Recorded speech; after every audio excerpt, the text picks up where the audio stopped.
നമ്മളിത് ചെറുതായിട്ട് അരിഞ്ഞെടുത്തിട്ട് അതിൽ അല്പം വെളിച്ചെണ്ണ ചേർത്ത് നല്ലതായിട്ട് തിരുമ്മി വെച്ചിരിക്കുന്നതാണ്. ഇനി നമുക്ക് ഇത് ഉണ്ടാക്കാൻ നോക്കാം. നമുക്ക് വാഴക്കൂമ്പ് തോരന് വേണ്ടി ഞാനിവിടെ എടുത്തിരിക്കുന്നത് ഒരു മുറി തേങ്ങ, അതുപോലെ 5 പച്ചമുളക്, ഒരു സവോള അരിഞ്ഞത്, അതുപോലെ കറിവേപ്പില ഇട്ടിട്ടില്ല, ജീരകം, മഞ്ഞൾ ഇത്രയും ചേർത്ത് 2 വെളുത്തുള്ളി ഇത്രയും ചേർത്ത് ചതച്ച് നമുക്ക് എടുക്കാം. നമുക്ക് തോരൻ വെക്കാനായിട്ട് തുടങ്ങാം. ഞാൻ ഒരു ചീനച്ചട്ടി അടുപ്പത്ത് വെച്ചിട്ടുണ്ട്, സ്റ്റൗവിലിരിക്കുന്നുണ്ട്. നമുക്കൊന്ന് സ്റ്റൗ ഓണാക്കി കൊടുക്കാം.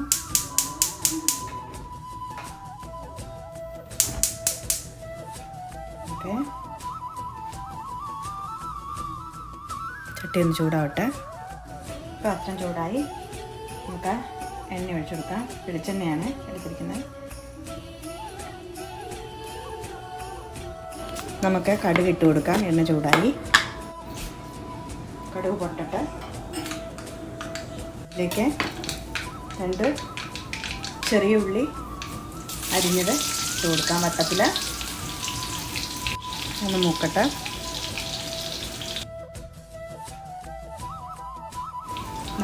ഉള്ളി മൂത്തിട്ടുണ്ട്. ഈ സമയത്ത് ഒരു പിടുത്തം അരി അതിലേക്ക് വറുത്തിടാനായിട്ട് നമ്മുടെ പുഴുങ്ങലരി ഇട്ടു. അതൊന്ന് നല്ല ടേസ്റ്റാണ് ഇടുന്നത് തോരനൊക്കെ വെക്കുമ്പോൾ. അതൊന്ന് പൊട്ടിക്കോട്ടെ. പൊട്ടിയിട്ടുണ്ട്. അതിലേക്ക് നമുക്ക് കറിവേപ്പില ഇട്ട് കൊടുക്കാം.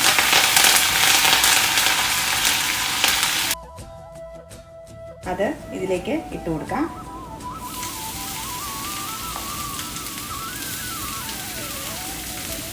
വാഴച്ചുണ്ടും പയറും കൂടെ തോരനാണ് നമ്മൾ വെക്കുന്നത്. പയർ വേവിച്ച് വെച്ചിട്ടുണ്ട്, ഓൾറെഡി വേവിച്ച് വെച്ചിട്ടുണ്ട്.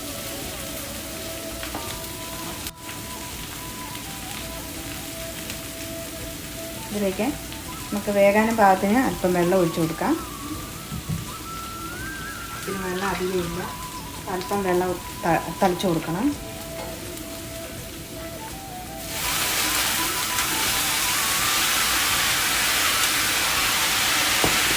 ഇത്തിരി വേണ്ട, അല്പം.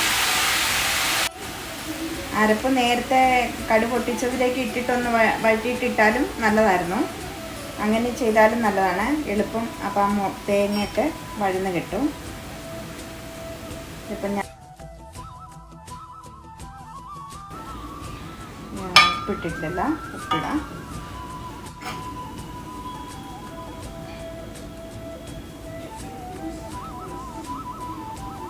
അതിനുള്ള ഉപ്പ് നമ്മൾ എത്രയാണോ എടുക്കുന്നത് അതിനനുസരിച്ച് ചേർത്തോളാം. പിന്നെ നോക്കിയിട്ട് ചേർത്താൽ മതി. അപ്പം ഞാൻ ഒരു സ്പൂൺ ഉപ്പ് ചേർത്തിട്ടുണ്ട്. പിന്നെ പയർ ഞാൻ ഉപ്പിടാതാണ് വെച്ചേക്കുന്നത്, വേവിച്ച് മാത്രമേ വെച്ചുള്ളൂ. പയറിലും പരിപ്പിലും ഒക്കെ ഉപ്പിട്ടിട്ട് വേവിക്കരുതെന്നാണ് പഴയ ആൾക്കാർ പറയുന്നത്. അങ്ങനെ തന്നെയാണ്, അത് വേവിൽ എളുപ്പം വെന്ത് കിട്ടില്ല എന്ന് പറഞ്ഞു. അതുകൊണ്ട് ഞാൻ ഉപ്പിടാതാണ് വേവിച്ചേക്കുന്നത്. അപ്പം നമുക്കിത് യോജിപ്പിക്കുമ്പോൾ ഉപ്പ് അതിനും കൂടി ഉള്ളത് ഇട്ട് കൊടുക്കണം. നോക്കിയിട്ട് വേഗട്ടെ, ഒന്ന് പതുക്കെ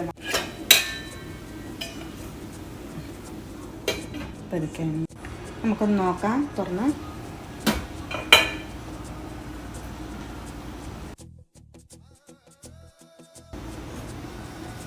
ഞാൻ ഇച്ചിരി കൂടുതലാണ് ഉണ്ടാക്കുന്നത്. ഞങ്ങൾക്കിവിടെ പാർട്ടിയുണ്ട്, അപ്പം അതിനുവേണ്ടി കൊണ്ടുപോകാൻ വേണ്ടിയുള്ള തോരനാണ്. അതുകൊണ്ട് കൂടുതലാണ് ഉണ്ടാക്കുന്നത്.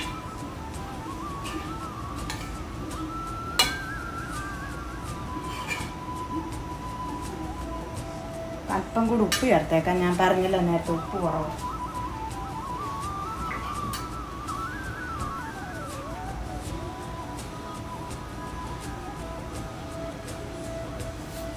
പയറിനും കൂടെ ഉള്ള ഉപ്പ് ചേർത്തു. ഇനി ഒന്നുകൂടെ ആവി കയറട്ടെ. വാഴച്ചുണ്ട് പെട്ടെന്ന് അങ്ങോട്ട് അവിയുന്നതാണ്, പെട്ടെന്ന് വെന്ത് കിട്ടുന്നതാണ്. അതുകൊണ്ട് ആ തേങ്ങ വേകുന്ന താമസവും വെന്തൊന്ന് ആവി കയറുന്ന താമസവും ഉള്ളത്.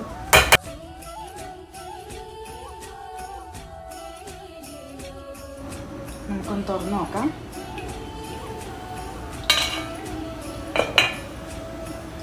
ആവിയൊക്കെ കയറിയിട്ടുണ്ട്. ഇളക്കി നോക്കാം.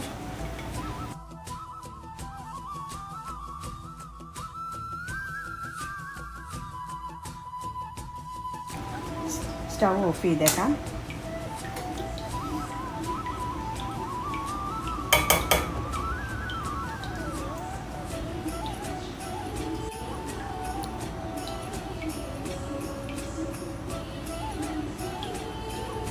ഞാനൊന്ന് ഇച്ചിരി കൂടെ പരന്ന പാത്രത്തിലേക്ക് മാറ്റി ഒന്ന് ചിക്കി നല്ലതായിട്ടൊന്ന് ചിക്കി എടുക്കാനായിട്ട് എനിക്കത് തൃപ്തി തോന്നിയില്ല. അതുകൊണ്ട് ഞാൻ അങ്ങനെ ഒന്ന് മാറ്റി ഒന്ന്.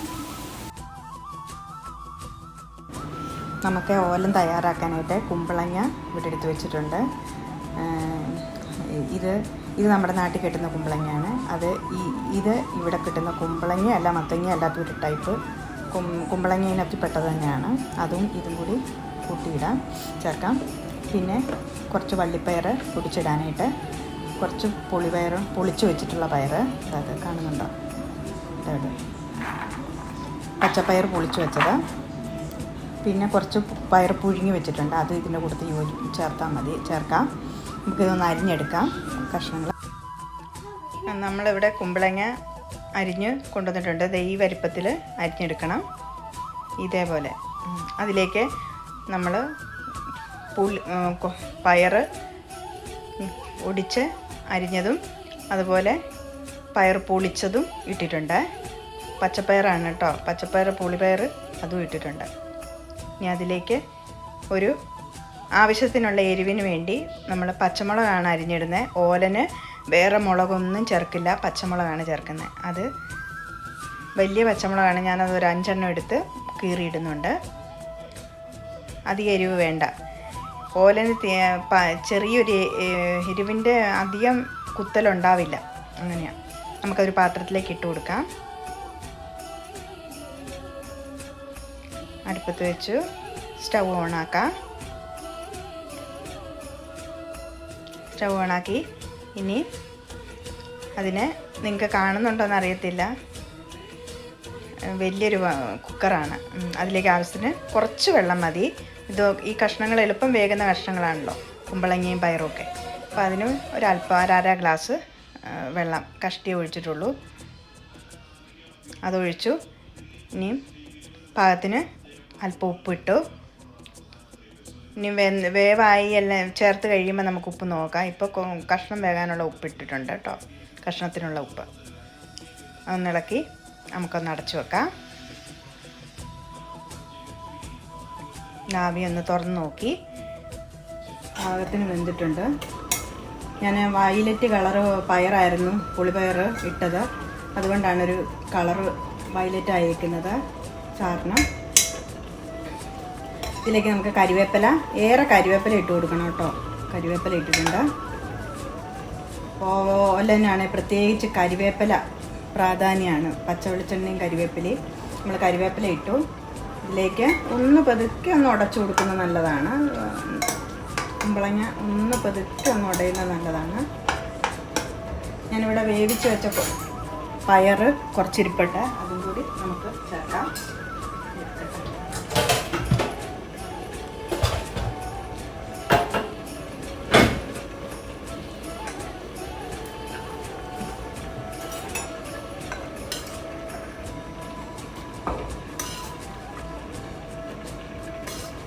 നേരത്തെ തോരന് നമ്മൾ വേവിച്ച് വെച്ച പയറാണ്. അത് ഞാൻ ഓൾറെഡി ഇതിലേക്ക് ചേർത്തു.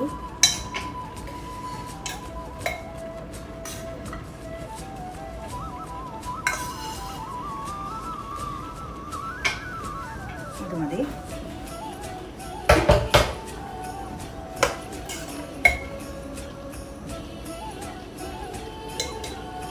നല്ലതായിട്ട് വെന്തു, പയറൊക്കെ നന്നായിട്ട് വെന്തു.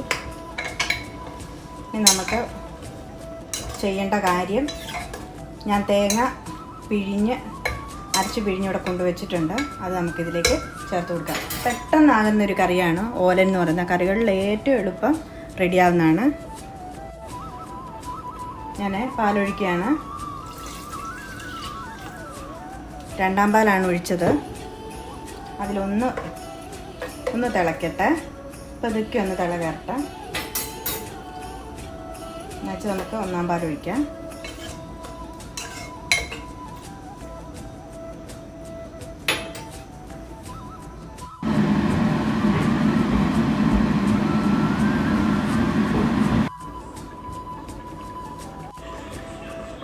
അല്പം ഉപ്പുണ്ടോ എന്ന് നോക്കാം നമുക്ക്.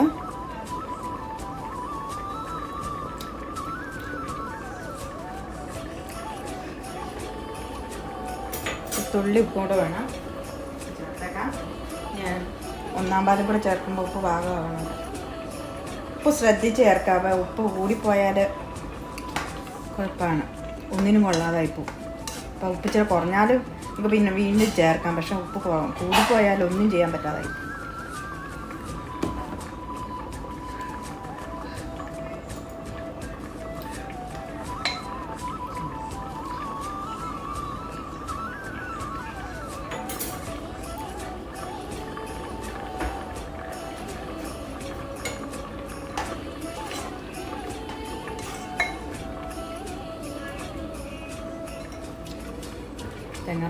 പാലൊഴിച്ച് രണ്ടാം പാലൊഴിച്ച് തിളച്ചിട്ടുണ്ട്.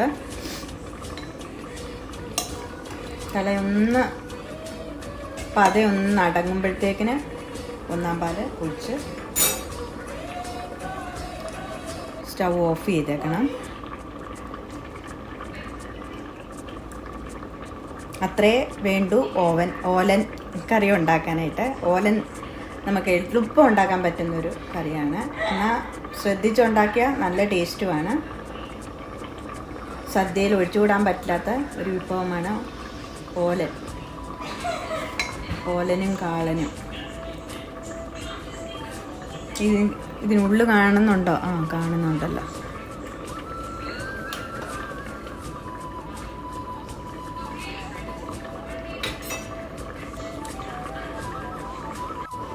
നമുക്ക് തലപ്പാൽ ഒഴിച്ചു കൊടുക്കാം. തലപ്പാൽ ഒഴിക്കാം.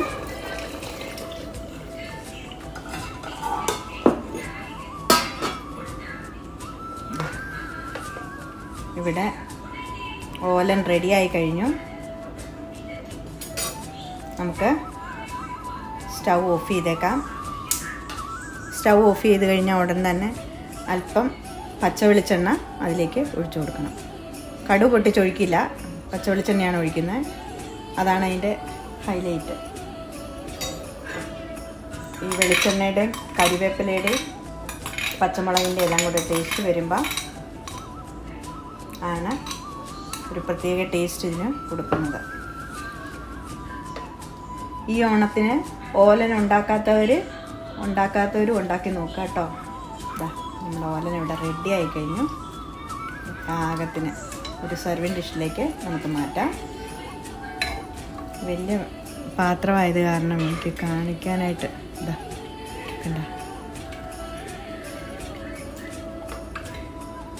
നല്ല മണമുണ്ട്. ഇത് നിങ്ങൾ തയ്യാറാക്കി നോക്കാം.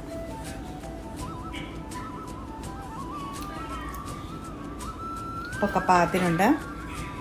പിന്നെ ഞാൻ ഒരു പൊടിക്ക ഇത് ചെയ്യുന്നുണ്ട്. എനിക്ക് ഒരു വെറൈറ്റി ചെയ്യാം. ഇതിൽ പച്ചമുളക് മാത്രമേ സാധാരണ ചേർക്കാറുള്ളൂ. അതിന് പകരം എനിക്ക് ഇതിൽ ഒരു അല്പം കുരുമുളകും കൂടെ ചേർത്താൽ കുറച്ചും കൂടെ ടേസ്റ്റ്ഫുള്ളായിരിക്കുമെന്ന് എനിക്ക് തോന്നുന്നു, എൻ്റെ ഒരു രുചിയിൽ. അപ്പോൾ അതുകൊണ്ട് ഞാൻ അല്പം കുരുമുളക് പൊടി ഇതിൽ ചേർക്കുന്നുണ്ട്. ആ പച്ച വെളിച്ചെണ്ണയുടെയും ആ കുരുമുളകിൻ്റെ എല്ലാം കൂടെ ടേസ്റ്റ് വരുമ്പോൾ കുറച്ചും കൂടി ടേസ്റ്റ് ആയിരിക്കും എന്നെനിക്ക് തോന്നുന്നു. അതുകൊണ്ട് ഞാൻ കുരുമുളക് ചേർത്തിട്ടുണ്ട്. ഓലൻ ചേർക്കില്ല എന്നാണ് എൻ്റെ ഓർമ്മ. ഇനി ചേർക്കുന്നവരുണ്ടോ എന്ന് എനിക്കറിയില്ല. ചേർത്തിട്ടുണ്ട്. ഞാൻ ആരുടെയും റെസിപ്പിയൊന്നും കണ്ടില്ല, എനിക്കറിയത്തില്ല, ഞാൻ ശ്രദ്ധിച്ചിട്ടില്ല. ഞാൻ സാധാരണ ഇവിടെ കുരുമുളക് ഇടാതാണ് ഉണ്ടാക്കാറുള്ളത്. എന്ന് ഇപ്പം എനിക്കങ്ങനെ തോന്നില്ല. അപ്പം ഞാനത് ചേർത്തു. നമുക്ക് അടച്ചു വെക്കാം. നല്ലതാണ്. ഒരു രുചി വ്യത്യാസമൊന്നുമില്ല കുരുമുളക് ചേർത്തിട്ട്. അടച്ചു വെച്ചേക്കാം. സർവിങ് ഡിഷിലേക്ക് മാറ്റാം. പിന്നീട് നമുക്കിപ്പോൾ അടച്ചു വെക്കാം.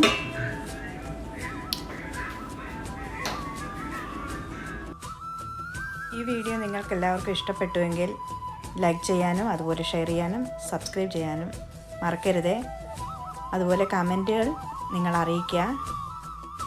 എൻ്റെ ഈ വീഡിയോ കണ്ട എല്ലാവർക്കും നന്ദി അറിയിക്കുന്നു. അതുപോലെ മറ്റൊരു ഓണം വിഭവവുമായി നമ്മൾ അടുത്ത ദിവസം തന്നെ വരുന്നതായിരിക്കും. എല്ലാവർക്കും ബൈ.